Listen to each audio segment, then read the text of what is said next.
Conference हमने रखी है और बड़ी खुशी की बात है। दो खुशी है, एक तो कल हमारे नेता अखिलेश यादव साहब का जन्मदिन है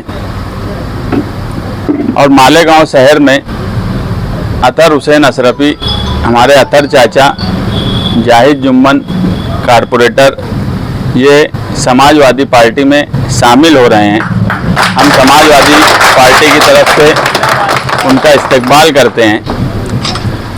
अतर अशरफी जो है वो दीनी समाजी कामों में हमेशा पेश रहते हैं और कौम की एक दर्द है उनके अंदर कौम का काम काज करने के लिए। ऐसे साथी हमारे, ये समझ लो कि हमारी पार्टी को एक सरपरस्त मिल गए।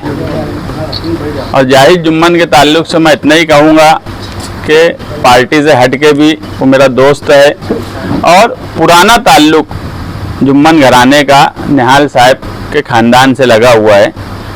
इन दोनों के आने से पार्टी में बहुत मजबूती आएंगी और अतर चच्चा जो हैं वो इस पार्टी के लिए, मैं बोला कि हमारी पार्टी में हनीफ साबिर और कुछ लोगों के जाने के बाद सरपरस्त नहीं थे, हमको एक सरपरस्त की बहुत ज़रूरत थी और इस शहर को एक ऐसे आदमी की सही प्लेटफॉर्म की ज़रूरत थी जहां से वो लोगों का दर्द महसूस करके काम काज कर सके। हम उन्हें वो प्लेटफॉर्म भी देंगे और उनसे काम भी लेंगे।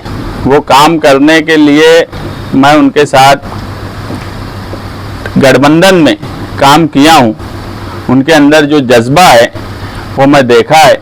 वो इलेक्शन लीडर का इलेक्शन लड़ने का हो या लोगों के काम काज करने का हो, ऐसे लोगों का पार्टी में हम इस्तकबाल करते हैं। दूसरा, समाजवादी लीडर अखिलेश यादव साहब मालेगांव शहर अपने 8-10 मेंबर ऑफ पार्लियामेंट के साथ 9 अगस्त को आने वाले हैं।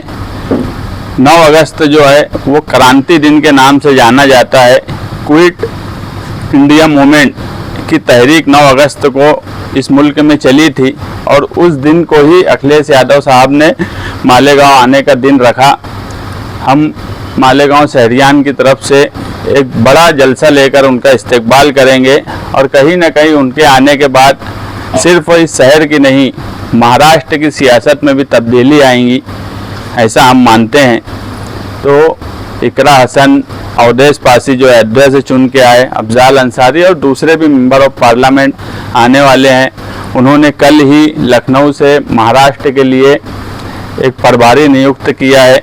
आने वाला असेंबली इलेक्शन पूरी ताकत से महाराष्ट्र में लड़ने वाले हैं। कल अबू आसिम आज़मी साहब उनसे मिले, उन्होंने मेरी भी बात कराई उनसे। उन्होंने कहा कि तुम तुम्हारी तैयारी करो, मैं मालेगांव शहर आ रहा हूं और 8-10 मेंबर ऑफ पार्लियामेंट को लेकर आ रहा हूं, तो एक बड़ा इस्तकबालिया प्रोग्राम होना चाहिए। तो शहर भी इसके लिए तैयार है, पार्टी भी इसके लिए तैयार है और मैं आज हमारी पार्टी में जो नए लोग आए हैं उनका वेलकम करता हूं और उनका पार्टी में स्वागत करता हूं। हम हर हाल में लेने वाले नहीं हैं, वो हर हाल में देने वाले हैं हमको। तुम एक चीज़, हर बात का सियासत में अपना मतलब होता है, मायने होती है। कोई भी सियासत में कोई भी काम बगैर, अगर वो ना भी बोला जाए तो बगैर मतलब और मायने के नहीं होता। एक बात आप समझ लीजिए कि अगर अखिलेश यादव साहब इतनी बड़ी जीत के बाद महाराष्ट्र आ रहे हैं तो वो मालेगांव ही क्यों आ रहे हैं?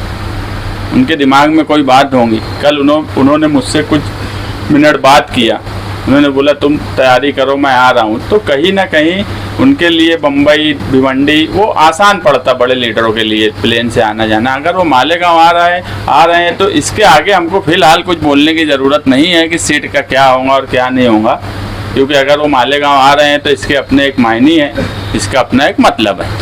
विधानसभा की तैयारी आपने बहुत अच्छी शुरू कर दी, 2 लोग आपकी पार्टी में शामिल। देखो, मालेगांव शहर में 99 के बाद से ये 2 लोगों का ही राजपाट इस शहर में रहा है और उस राजपाट को आज 25 साल हो गए हैं। 25 साल का वक्फा, एक पीढ़ी दूसरी पीढ़ी भी वोट देने के काबिल हो गई है। पैदा होने वाला भी वोट देने वाला है, उसके बाद 5-7 साल के बाद जो पैदा हुए वो भी वोट देने वाले हो गए।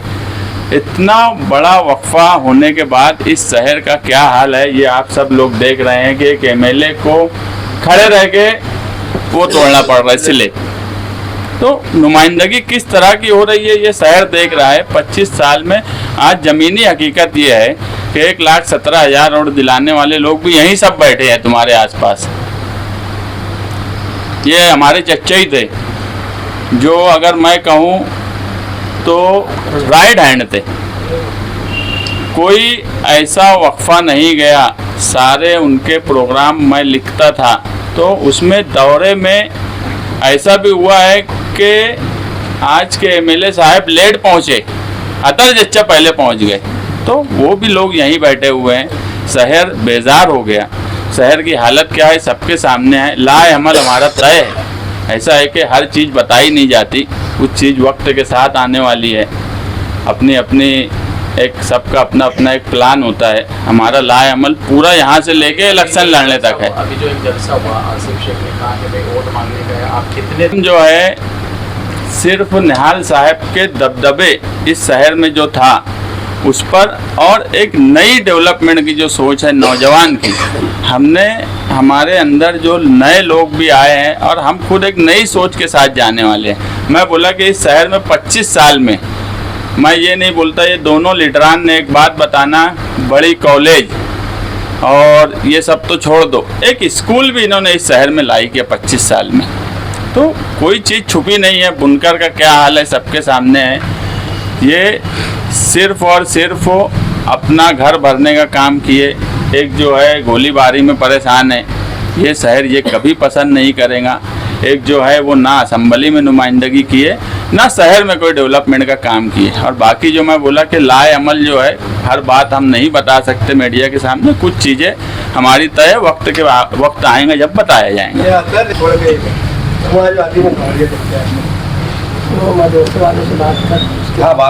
ये अभी बैठेंगे ना हम लोग। अभी हमारा हो गया काम, हम तय नहीं किया है। अभी पार्टी के लोगों को बुलाए हैं, अभी खाना खाने के बाद हम यहाँ पे मशवरा करेंगे, उसके बाद तय करेंगे। अभी जगह तय नहीं की है। और हमारे 2 नए साथी, सबसे खुशी की बड़ी बात यह है कि मैंने जो अतहर चाचा के अंदर देखा, कई बार ऐसा हुआ गठबंधन में काम करने का मौका मिला। ख़ास तौर पे मैं 7 जनवरी का जो औरतों का जुलूस निकला था सीएए के मामले में, उसकी मुखालफत में, उस वक्त इन्होंने बहुत मेहनत की, इतनी ज़्यादा मेहनत की कि मैं उनको बोलती थी कि मुझे अफसोस है कि आप हमारी पार्टी में नहीं हैं। उस वक्त ये बोले थे मैंने ज़िंदगी भर कभी निहाल साहब को वोट नहीं दिया, मैं हमेशा कांग्रेस में रहा और मुझे इस बात का अफसोस रहा कि मैं निहाल साहब को वोट नहीं दिया। तो आज मेरे लिए खुशी का मुकाम ये है कि शायद वो साहब के साथ नहीं जुट पाए, लेकिन हमारे साथ उनकी सरपरस्ती जुट गई है। उनके अंदर कौम और मिल्लत का दर्द मैंने हमेशा महसूस किया और मैं उनसे एक बात का ये वादा करती हूँ कि आपके जो मुखलिस सोच और आपके जो मशवरे थे, जो दूसरी जगह रह के आपके मशवरे ज़ाया हो रहे थे, ज़ायल हो रहे थे, इंशाअल्लाह हम उनको कीमती बनाकर उसके ऊपर अमल करने की कोशिश करेंगे। ये हम समाजवादी की तरफ से आपसे वादा करते हैं। रही बात जाहिद भाई की, जाहिद भाई के वालिद, उनके बड़े अब्बा, वो हमेशा से साथी निहाल अहमद साहब के साथ जुटे। एक कॉम्बिनेशन आ गया कि नौजवान का जोश और सरपरस्त, बुजुर्ग का सरपरस्त। वैसे तो अतर चच्चा में दोनों है, जोश भी है और सरपरस्ती भी है, लेकिन ऐसा होता है ना जब सर पर किसी का साया होता है, जो शफकत से हाथ रखता है। ख़ास तौर पे मेरे लिए, मैं ये मानती हूँ कि हनीफ साबिर के इंतकाल के बाद और खलील वकील के इंतकाल के बाद मैंने वैसा ही महसूस किया जो बुलंद इकबाल और निहाल साहब के इंतकाल के बाद महसूस किया था। मैं खुशी महसूस कर रही हूँ कि कहीं ना कहीं ये कमी जो है अतर चाचा पूरी करेंगे और हमारे लिए न सिर्फ निजी तौर पे बल्कि पार्टी के लिए और पूरे शहर के लिए एक उनके जो ज़र्रीन मशवरे हैं उससे वो नवाजेंगे और हम लोग हमारी तरफ से पूरी कोशिश करेंगे कि उनके ज़र्रीन कीमती नज़रिए को हम लोग उस पर अमल कर पाएँ। 9 अगस्त को मालेगांव शहर में हिंदुस्तान के समाजवादी के अध्यक्ष अखिलेश यादव आ रहे हैं। हमारे लिए ये भी खुशी की बात है कि महाराष्ट्र में पहला प्रोग्राम अगर उन्होंने तय किया तो कहीं और जाने की बजाय मालेगांव शहर का इंतखाब किया, और हम लोग उनके जो उम्मीद के मुताबिक या उम्मीद से बेहतर अच्छा प्रोग्राम करने की यहाँ पे कोशिश करेंगे। मेरी तमाम शहरियान से दरख्वास्त है कि अखिलेश यादव ये एक ऐसी शख्सियत है जिसने बीजेपी को इतना ज़बरदस्त तमाचा दिया कि जब वो सदन में बैठते हैं और उनके बाजू में अवधेश प्रसाद बैठते हैं तो सामने मोदी होते हैं, उनको इस बात का दुख हर वक्त होता है कि उन्होंने अयोध्या को हार गए। अयोध्या का हारना, आज वो बड़े ही मोदी प्राइम मिनिस्टर बन गए होंगे, लेकिन अयोध्या का गम उनके लिए बहुत बड़ा है, और ये गम देने का काम जो है वो अखिलेश यादव साहब ने किया। पूरे हिंदुस्तान में इस बात की सराहना हुई कि जो राम मंदिर को बना के पूरे हिंदुस्तान में फिरका परस्ती फैलाने का काम किया गया था, वहाँ पर भी बीजेपी हार गई।